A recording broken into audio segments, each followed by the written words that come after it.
இங்க பாருங்களேன், இவனை நல்லா குளிச்சு ஃப்ரெஷ்ஷா வந்திருக்கான். ஈரமா இருந்தான். என்னடா இவ்வளவு ஈரமா இருக்கானேன்னு பார்த்தா குளிச்சிருக்கான். இப்படின்னு உதறான், ஃபுல்லா தண்ணி தெளிக்குது. டேய், எங்கடா போய் குளிச்ச?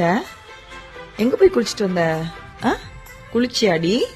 நீ கூட வெள்ளிக்கிழமை குளிக்கிற, காலையிலேயே குளிச்சுட்டு வந்துட்டியா? ஆமா, நீ டெய்லியும் தானே குளிப்ப.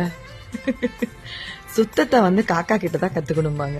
டெய்லி காலையில வந்து காக்கா குளிக்குமா, குளிச்சுட்டு அப்புறம் தான் சாப்பிடும்பாங்க. ஆனா உண்மைதான். இப்ப எவ்வளவு ஈரமா இருக்கா பாரு, தெரியுதா உங்களுக்கு கேமரால? அவன் அப்படியே ஈரமா இருக்கான். நான் என்னடா மழையே இல்லையே, எங்க போய் நனைஞ்சிட்டு வந்தான்னு பார்த்தா நல்லா குளிச்சிருக்கும் போல ஃப்ரெஷ்ஷா. ஆமா, குளிச்சியா? குளிச்சியாடி? கிளி பாருங்களேன், கத்திட்டு போகுது. கீ இந்தா